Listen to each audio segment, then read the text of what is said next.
안녕하십니까. 맨눈으로 세상의 흐름 읽어드리는 와이타임스 정세분석의 추구길입니다. 시진핑 국가주석을 포함한 최고 지도부가 지난 7월 31일 이후에 종적을 감췄죠. 그러다가 16일 일제히 얼굴을 드러냈습니다. 이는 중국의 권력 구도 및 미래 방향을 결정짓는 이 메이다이어 회의가 종료되었다는 것을 뜻하는 겁니다.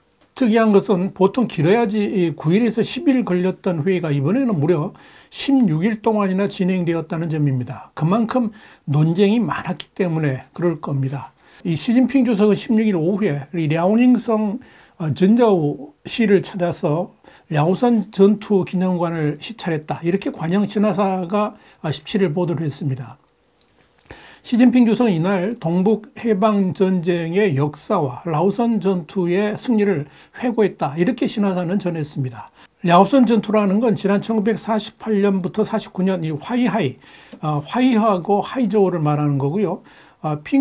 핑진은 베이핑과 텐진을 말하는 겁니다. 이 전투와 더불어서 국공내전 3대 전역의 첫 번째 전투를 말합니다. 이 전투를 통해서 중국 공산당, 그러니까 중공군은 국민당군을 물리치면서 선진산업지대였던 만주 전역을 차지하게 됐습니다. 중요한 건 이 시진핑 주석이 왜 라오선 전투 기념관을 방문했을까 하는 거죠. 이 메이다이어 회의를 마친 후에 첫 번째 시찰 장소는 이번 메이다이어 회의의 결론을 암시하는 중요한 무언가의 메시지일 수 있기 때문에 주목해서 보는 겁니다. 그런데 이 랴오선 전투 당시에 이 동북인민해방군 사령관은 린바오, 우리가 옛날에 린표라고 불렀죠. 린바오였지만 마오쩌둥 중국 공산당 군사위원회 주석의 마쿠지를 받았습니다. 그리고 이 전투를 기회로 가지고 이제 국민당군은 힘을 잃게 되었고 중국 공산당은 내전에서 승기를 잡았습니다. 이는 묘하게도 이번 대만 사태하고 맞물립니다. 사실 이 메이다이어 회의 기간 내내 시진핑을 괴롭혔던 것은 미국의 낸시 펠로시 하원 의장의 대만 방문 문제였죠. 시진핑 주석이 이 문제에 대해서 과잉 대응이라 할 정도로 지나치게 군사적 무력 시위를 한 것도 따지고 보면 이 메이다이어 회의에서 대만 문제로 수세에 몰리지 않겠다 하는 강력한 의중을 표출한 것이라 이렇게 봐도 될 겁니다. 시진핑 주석이 라오선 전투 기념관을 찾은 것도 이 펠로시 대만 방문에 대한 중국 인민해방군의 무력 시위하고 연계시키려는 의도가 있는 것으로 판단됩니다. 그러면서 동시에 이 라오선 전투를 사실상 이끌었던 마오쩌둥과 자신을 대비시키려는 생각도 가지고 있었던 것으로 판단됩니다. 마오쩌둥이 결국 국민당군을 대만으로 몰아내고 승리한 것 같이 자신도 그리할 것이다 하는 이미지를 부각시키기 위해서였다. 그런 의미죠. 자, 이런 측면에서 시진핑 주석이 이날 또다시 공동부유론을 꺼내든 것이 아닌가 보입니다. 이 공동부유론의 뿌리가 마오쩌둥에 있기 때문에 그런 거죠. 그런데 시진핑의 공동부유론은 중국 경제에 엄청난 주름살을 안기면서 사실상 수면 아래로 내려갔습니다만은 이날 또다시 공동부유론을 꺼내들면서 자신을 이 마오쩌둥과 대비시키려 한 것으로 보입니다. 더 흥미로운 것은 이 메이다이어 회의 후에 리커창 총리의 움직임입니다. 리커창은 16일 오후에 남부의 선전 심천을 찾았습니다.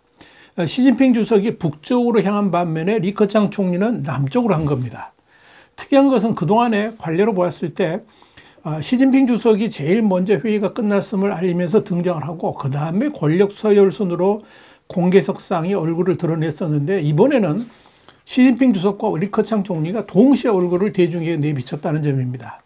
리커창 총리 이날 선전의 르안하산에 있는 덩샤오핑의 추모비를 찾았습니다. 그리고 강동, 장수, 저장, 산동, 허난, 수찬 등 이 성장 6명하고 화상좌담회를 갖고 하반기 경제정책을 지시를 했습니다. 16일 오후 10시경에 이 관영신화사 통신이 그렇게 보도를 한 겁니다. 그렇다면 리커창 총리는 왜 하필 남쪽의 선전을 방문했을까요? 이유는 간단합니다. 그것이 개혁개방과 1992년 덩샤오핑의 남순 강화의 상징도시이기 때문에 그렇습니다.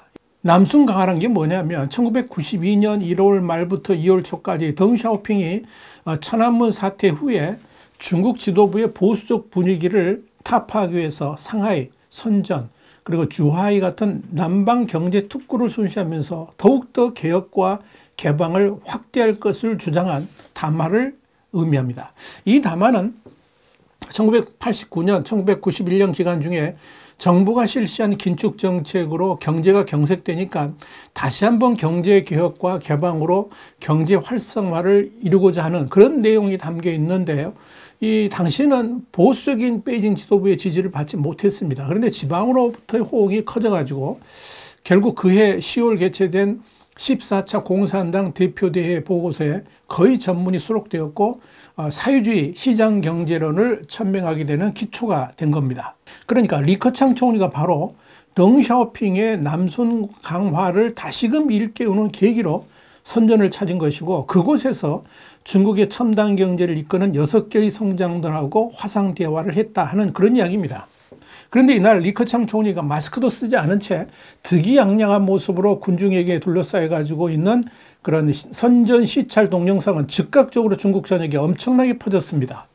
특히 리커창 총리가 덩샤오핑의 동상에 꽃을 꽂고 다시 한번 개혁 개방을 통해서 굳건히 전진해야 된다라고 메시지를 날린 것은 정말 의미가 큽니다. 이런 차원에서 일각에서는 이 베이다이어 회의에서 리커창 총리가 원로들의 지지를 끌어내서 개혁을 20대 주제로 되살리는 데 성공한 것 아니냐 이런 분석이 나오는 겁니다. 이 베이다이어 회의 직후에 특이한 동향들이 중국 내에서 포착돼서 주목을 끌고 있습니다. 첫째는요. 인민일보 관련된 건데요. 지난 14일 중국 공산당 기관지인 인민일보는 뜬금없이 일면에 개혁 개방으로 경제 발전의 원동력을 삼아야 된다는 제목의 기사를 게시했습니다. 그러면서 인민일보는 개혁 개방은 중국의 운명을 결정하는 열쇠라 그러면서 국유기업 개혁과 중국 경제의 대외적 개방이 필요하다 이렇게 주장했습니다. 인민일보는 15일자에서도 5면의 논평란에 개혁 개방은 경제 발전의 원동력이 된다는 제목으로 인민일보 평론부 명의의 논평문을 게재했습니다. 이는 아주 중요한 의미를 던져줍니다. 시진핑 정권이 들어서면서 개혁 개방 정책이 폐기되지는 않았습니다만 실질적으로 상당수의 정책들이 여기에 역행을 했기 때문에 그렇습니다. 특히 인민일보에서 개혁 개방이 중국의 운명이라는 식의 그런 기사를 내놓은 적이 전혀 없었습니다. 그도 그럴 것이 이 시진핑 주석은 국유기업 중심의 경제론을 펼치면서 국유기업 강화론을 평소에 강조했고요. 공동부유와 내순환 경제 같은 경제 개혁 개방과는 완전히 역주행하는 정책들을 내놨던 겁니다. 그런데 인민일보가 베이다이어 회의가 끝나는 시점이 13일 일면 머릿기사 그리고 회의 마지막 날인 15일 논평을 통해서 개혁 개방을 주장했다는 것은 이번 베이다이어 회의의 분위기를 한마디로 정리해 줍니다. 또한 이와 맞물려서 리커창 총리가 선전으로 가가지고 이와 관련된 발언을 했다는 것도 주목할 만합니다. 두 번째는 이 베이다이어 회의의 끝 무렵인 지난 13일 국무원 부총리인 순춘란이 코로나19가 확대되고 있는 하이난성을 시찰한 후에 감염 확대와 관련해 가지고 일련의 지시를 내렸습니다. 그런데 그 가운데 주목할 만한 일이 벌어진 겁니다. 순춘란 부총리는 이날 코로나 관련 대책을 지시하면서 그동안 관련 발언 때마다 반드시 강조를 하던 제로 코로나 정책 견지, 그러니까 동태정령이라고 그러죠. 이 제로 코로나 정책 견지라는 말을 하진 않았습니다.